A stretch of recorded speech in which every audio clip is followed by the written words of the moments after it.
Welcome back बच्चों। हम current electricity यह यूनिट पढ़ रहे हैं।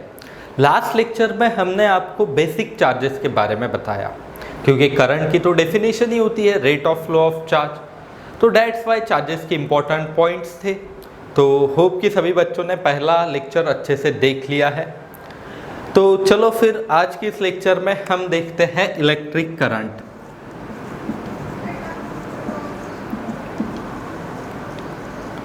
इलेक्ट्रिक करंट होता क्या है?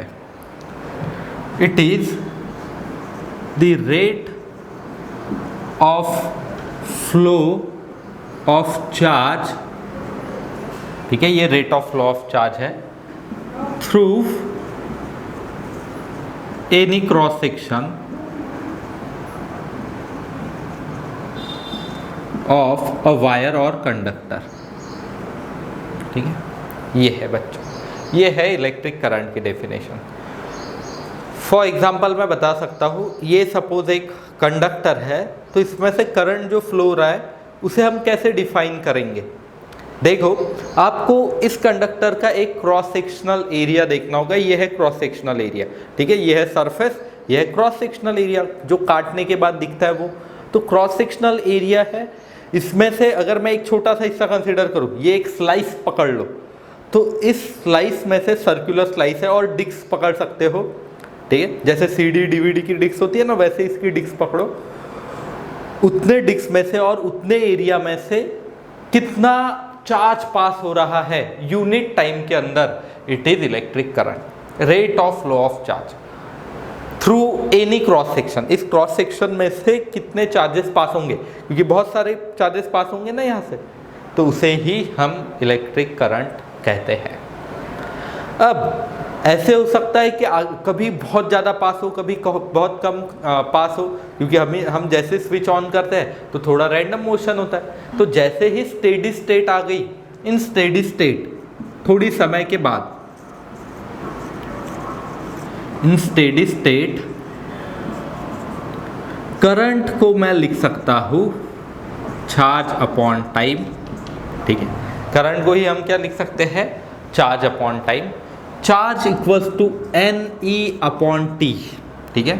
So where n is number of charge particle और चार्ज कैरियर्स, ठीक है, n is number of charge carrier flowing,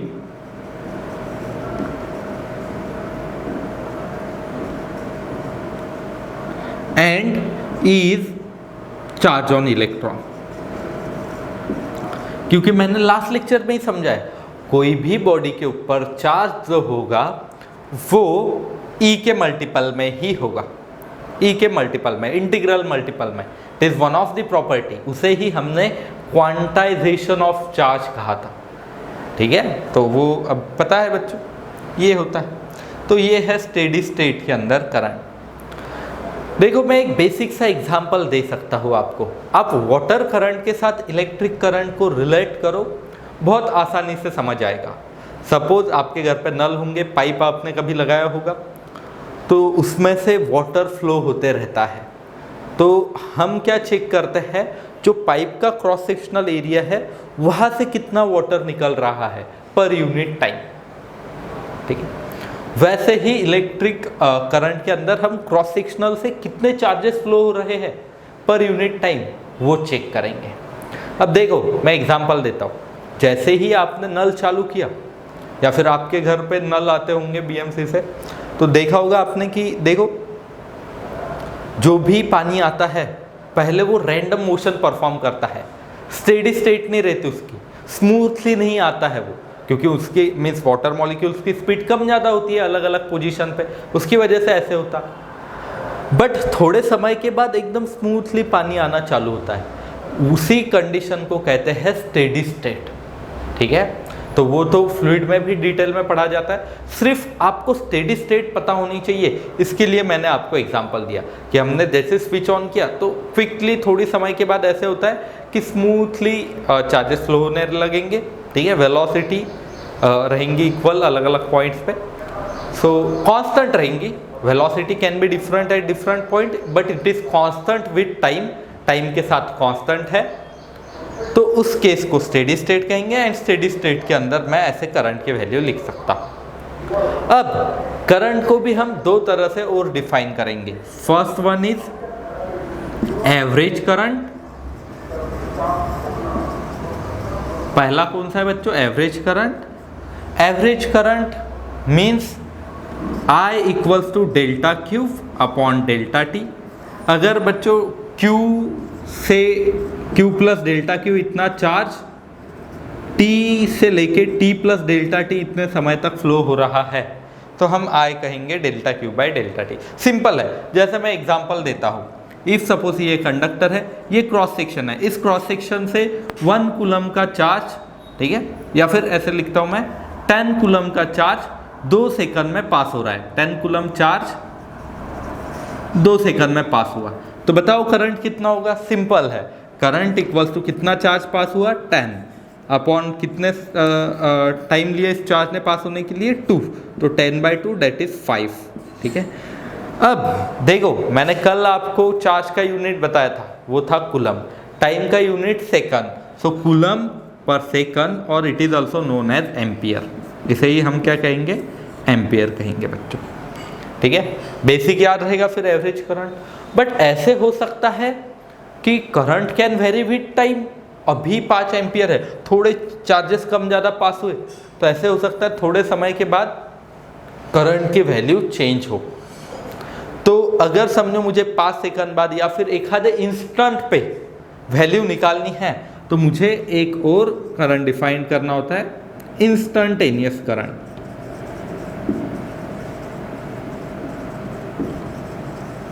instantaneous current कैसे निकालेंगे हम, और ये क्या होता है? ये हमें करंट की वैल्यू देता है एट इंस्टेंट पे। गिव्स वैल्यूज ऑफ करंट,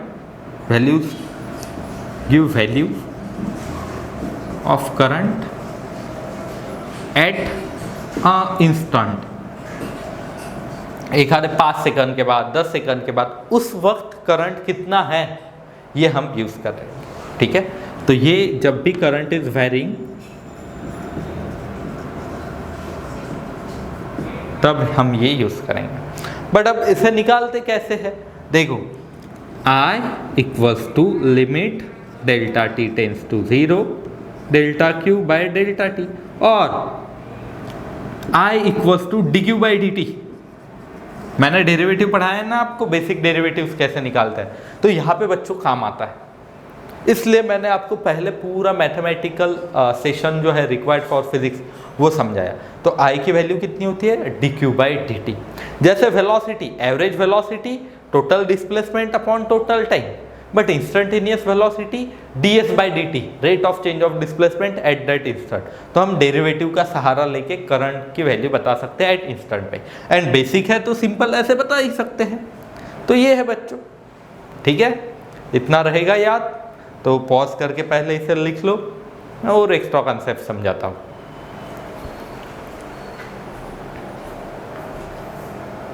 तो अभी जो हमने आपको करंट समझाया है, इसके कुछ इंपॉर्टेंट पॉइंट्स देखते हैं। First important point is IMP points. Current is scalar quantity.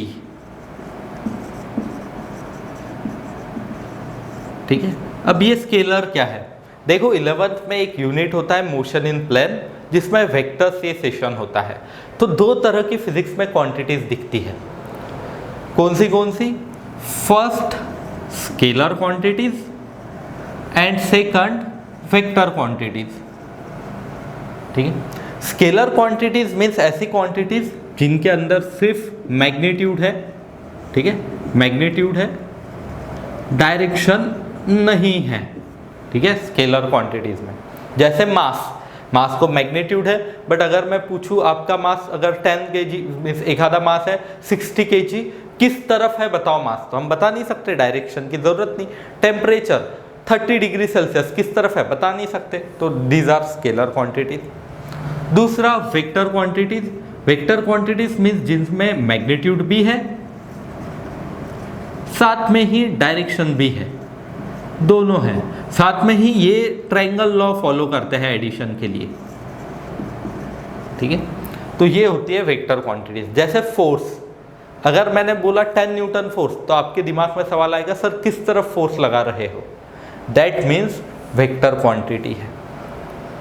रहेगा याद ये, मेरी वेलोसिटी इतनी है तो आप पूछोगे सर किस तरफ है, तो वो है वेक्टर क्वांटिटी। ठीक, तो ये दो अलग अलग होती है quantity, scalar quantity and vector quantity. अब कुछ बच्चे कहेंगे कि सर ये स्केलर क्वांटिटी कैसे है, हम तो करंट की डायरेक्शन भी बताते कि देखो ये समझो ऐसी वायर है तो इसमें से ऐसा करंट फ्लो रहा है 1 एम्पियर का। बच्चे कहेंगे कि अच्छा देखो सर ये तो डायरेक्शन भी बताई करंट की एंड मैग्नीट्यूड भी है 1 एम्पियर, तो अभी ये वेक्टर क्वांटिटी क्यों नहीं, व्हाई इट इज स्केलर। तो ये जो थर्ड पॉइंट मैंने लिख के दिया है ना, ट्रायंगल लॉ और वेक्टर लॉ के जो एडिशन होते हैं, एडिशन के जो वेक्टर लॉ होते हैं वो फॉलो करने चाहिए।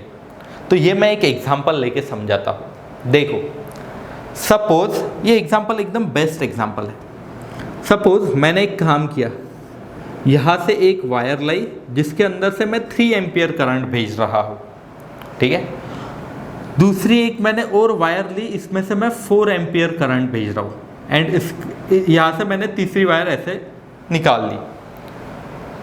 तो समझो तीसरी हम बीच में से ऐसे ले लेते हैं, तो ये तीसरी वायर में करंट कितना होगा, देखो इधर से 3 आ रहा है, इधर से 4 आ रहा है, दोनों मिला के कितना करंट यहाँ से ट्रेवल होगा, 7 एम्पियर।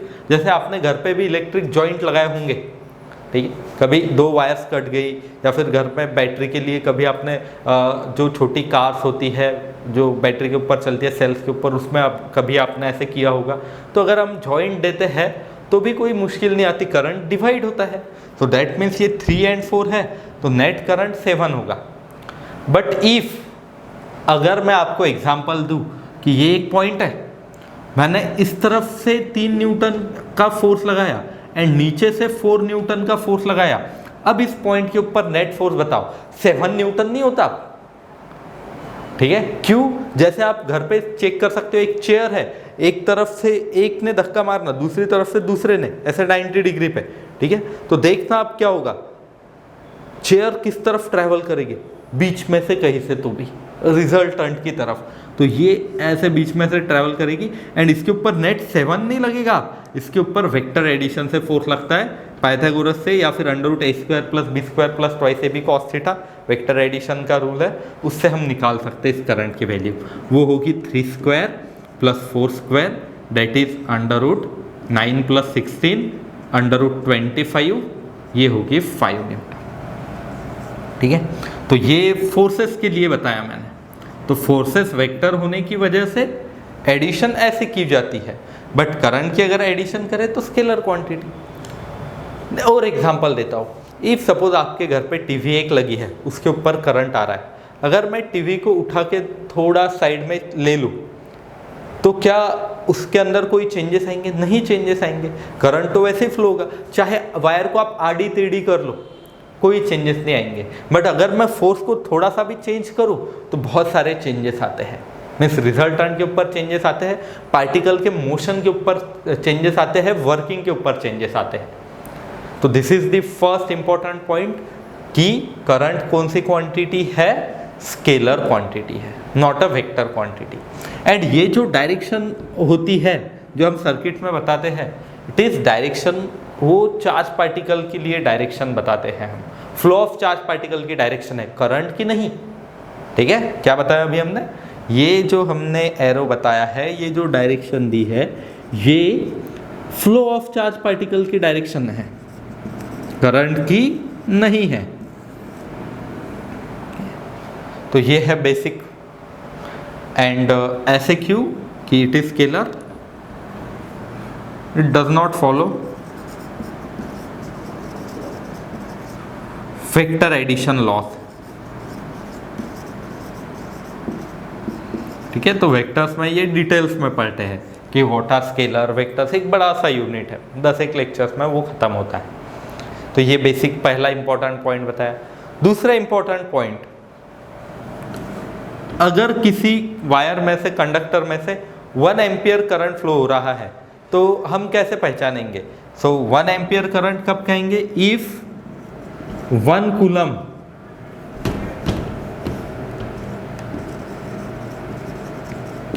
चार्ज flows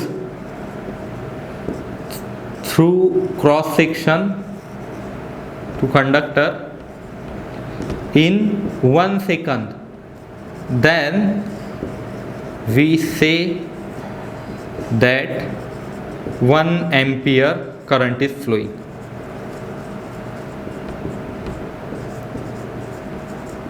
अगर ये जो क्रॉस सेक्शन है, ठीक है, इसमें से 1 कूलम का चार्ज 1 सेकंड में पास हुआ तो 1 एम्पियर का करंट फ्लो हो रहा है। वैसे तो एम्पियर की और एक डेफिनेशन होती है, magnetic effect of electric current में अगर 2 कंडक्टर मैंने रखे हैं करंट कैरिंग कंडक्टर, तो जो फोर्स लगाते हैं उससे भी डिफाइन कर सकते हैं। बट अभी बेसिक के लिए आपने ये याद रखना कि 1 कूलम का चार्ज 1 सेकंड में through a cross section, that means 1 ampere current is flowing. ठीक है, तो ये पहले 2 इंपॉर्टेंट पॉइंट्स लिख लो अच्छे से।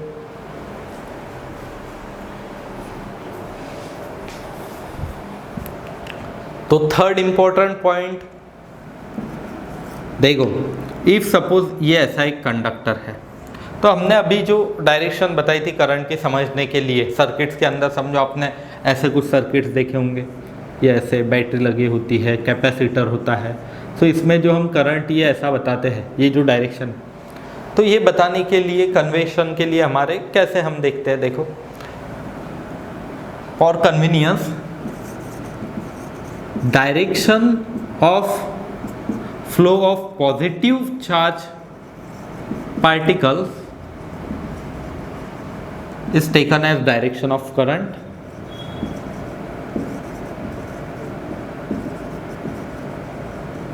ठीक है। फॉर एग्जाम्पल यहाँ पे पॉजिटिव चार्जेस है,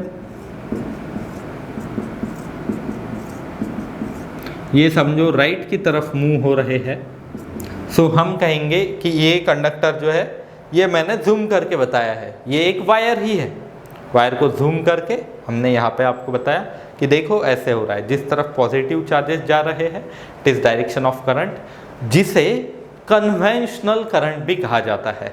इसे ही कौन सा करंट कहते हैं, इस डायरेक्शन को कन्वेंशनल करंट।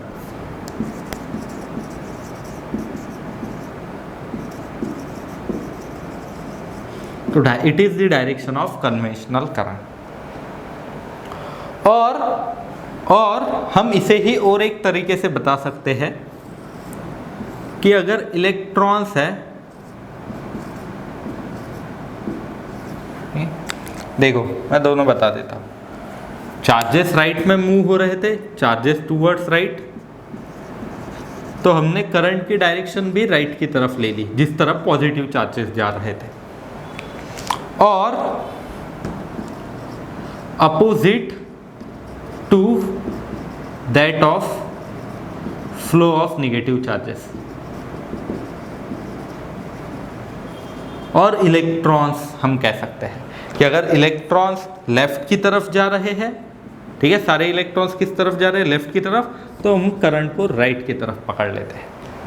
जैसे इस केस में क्या होगा, सारे इलेक्ट्रॉन्स इस पॉजिटिव की टर्मिनल की तरफ जा रहे हैं पूरे वायर भर में, तो direction of current is opposite to that of electron.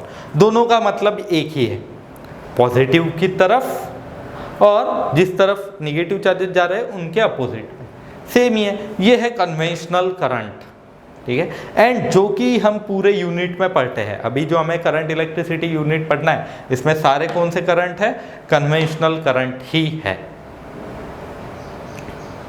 But if suppose बच्चों हमने इलेक्ट्रॉनिक करंट को कंसिडर किया, electronic current, it is in the direction of flow of electrons, जिस तरफ इलेक्ट्रॉन्स जा रहे हैं उस तरफ लेंगे। बट आपने कंफ्यूज मत होना, हमें सब जो यूज़ करना है वो लेफ्ट की तरफ जो हमने ड्रॉ करके दिया है वही यूज़ करना है। दैट्स व्हाई आपने याद रखना कि पॉजिटिव चार्जेस सब राइट की तरफ जा रहे हैं तो करंट भी राइट की तरफ होगा, positive charges negative charges left की तरफ जा रहे हैं तो करंट राइट की तरफ जाएगा। एंड कंडक्टर में तो इलेक्ट्रॉन्स का ही मोशन होता है, मैक्सिमम इलेक्ट्रॉन्स ही मूव होते हैं ना, दैट्स वाई कंडक्टर के अंदर हम कहेंगे कि इलेक्ट्रॉन्स जिस तरफ जा रहे हैं उनके अपोजिट में। For conductors current is opposite to that of current is opposite to that of motion of electron. Simple है। और इलेक्ट्रिक करंट कन्वेंशनल करंट की वैल्यू सेम ही होती है। याद रहेंगे ये पॉइंट्स, तो पॉज करके नोट्स उतार लो अच्छे से। देखो बच्चों, कल के लेक्चर में मैंने एक इम्पॉर्टेंट पॉइंट पढ़ाया था आपको, अगर आपको याद हो तो मैंने बताया था charges conserved, conservation of charge पढ़ाया था ना। अब देखो, इसी का यूज करके मैं एक बहुत खास पॉइंट बता रहा हूँ। इफ सपोज ऐसा एक कंडक्टर है, मीन्स वायर है, ये एक वायर है, हाँ अपनी वायर तो सिंपल वायर तो ऐसी रहती है सिलेंड्रिकल शेप में, बट मैंने ऐसी कुछ वायर कंसीडर की जिसका क्रॉस सेक्शन चेंज हो रहा है। This cross section, let's say this is A1 and ये जो क्रॉस सेक्शन है ये है A2, ये दो क्रॉस सेक्शन है। अभी इफ सपोज यहाँ से मैंने I करंट दे दिया, I1 ले लेता हूँ मैं, ठीक है, I1 A1 की तरफ से, एंड यहाँ से बच्चों I2 करंट निकल रहा है इन स्टेडी स्टेट। स्टेडी स्टेट के बारे में ही डील करते हैं हम यूनिट में, इसकी वजह से मैंने पहले ही स्टेडी स्टेट समझा दिया आपको। अब मेरा क्वेश्चन ये है आपसे कि I1 की वैल्यू ज़्यादा होगी या I2 की, ज़रा सोच के देखिए। किसी को लगेगा I2 की वैल्यू ज़्यादा है, किसी को लगेगा I1 की वैल्यू ज़्यादा है, बट बच्चों I1 की वैल्यू I2 की वैल्यू दोनों सेम हैं, I1 equals to I2। But अभी ये ऐसा क्यों? क्योंकि देखो, अगर मैंने यहाँ से 5 कूलम का चार्ज इस क्रॉस सेक्शन से भेज दिया, क्योंकि हम करंट को तो rate of flow of charges through cross section बताते हैं। एक क्रॉस सेक्शन जो है, क्रॉस वाला सेक्शन, उससे जो करंट पास हो रहा है, चार्जेस पास हो रहे हैं, उनकी बात करते हैं। तो मैंने क्यू चार्जेस भेज दिए। लेट्स से समझने के लिए बता रहा हूँ सिर्फ, ठीक है, ज़्यादा इलेक्ट्रॉन्स होते हैं समझने के लिए।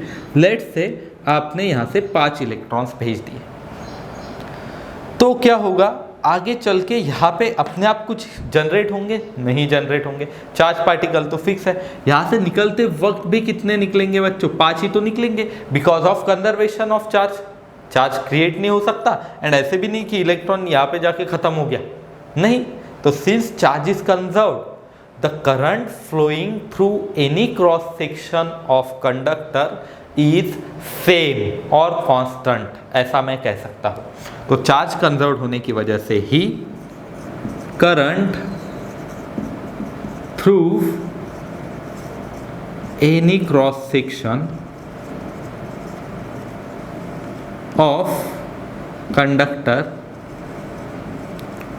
इज सेम, एंड इसका ही आंसर आता है I1 एंड I2 इक्वल होने चाहिए।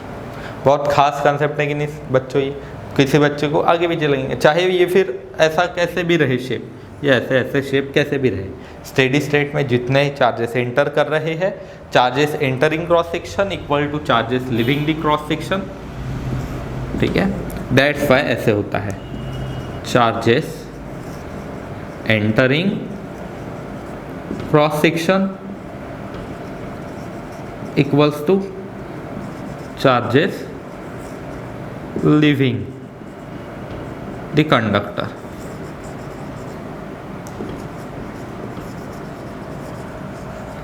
ये होगा बच्चों, रहेगा ये पॉइंट है क्या, ठीक है।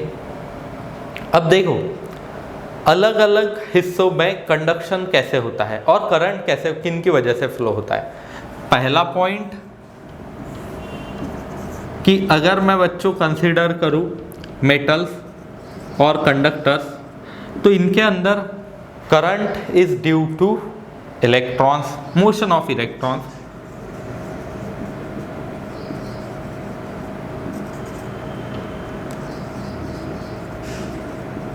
इलेक्ट्रॉन्स की मोशन की वजह से ऐसे होता है मेटल्स के अंदर और कंडक्टर्स के अंदर। दूसरा, इलेक्ट्रोलाइट्स और इलेक्ट्रोलाइटिक सॉल्यूशन। आपने 10th में ये केमिस्ट्री में पढ़ा होगा, 9th में 10th में, और अभी 12th में भी आता है इलेक्ट्रोकेमिस्ट्री। तो इसमें देखो इलेक्ट्रोप्लेटिंग वगैरह ये मेथड्स आपने जो देखी होंगी, उसमें जो करंट फ्लो होता है वो इलेक्ट्रोलाइट्स के अंदर और इलेक्ट्रोलाइटिक सॉल्यूशन के अंदर current is due to positive and negative ions. ठीक है, वहाँ पे NaCl है तो Na+Cl निगेटिव ऐसे कुछ होता है ना, तो उनकी वजह से करंट फ्लो होता है। तीसरा, इफ सपोज सेमीकंडक्टर्स हम लेते हैं, सेमीकंडक्टर्स ये एक सेपरेट यूनिट है एंड बहुत ही इंपॉर्टेंट यूनिट है नीट के लिए, जो सबसे आखिरी में हम पढ़ते हैं। सेमीकंडक्टर्स के ऊपर नीट के एग्जाम में एटलीस्ट 3 क्वेश्चंस आते हैं, तो 2 to 3 क्वेश्चंस आने की संभावना होती है। JEE में भी है सिलेबस में मेंस की। ठीक है, तो देखो सेमीकंडक्टर्स के अंदर ये हम यूनिट में पढ़ेंगे, उस यूनिट में अब तक ये 2 पॉइंट्स तो आपने पहले भी पढ़े हैं 10th तक। सेमीकंडक्टर्स के अंदर motion of electrons and hole की वजह से करंट होता है। Current is due to motion of electrons, electrons तो पता है आपको, एंड होल्स। अब ये होल्स क्या होता है उस यूनिट में मैं डिटेल में आपको समझाऊंगा। बट हाँ, अभी का आपको याद रखना है क्योंकि बहुत सारी किताबों में भी ये पॉइंट लिख के मिलेगा एंड वो आगे पढ़ेंगे तो मैं बताऊंगा। देखो करंट को हमने उस वक्त बताया था तो मोशन ऑफ होल्स की वजह से भी करंट फ्लो होता है। ठीक है, तो ये था बच्चों आज के लेक्चर के लिए, जिसमें हमने आपको करंट के सारे इंपॉर्टेंट पॉइंट्स समझा दिए। तो नेक्स्ट लेक्चर में मैं कुछ क्वेश्चंस आपको सॉल्व करके दूंगा। तब तक के लिए हैव अ गुड डे।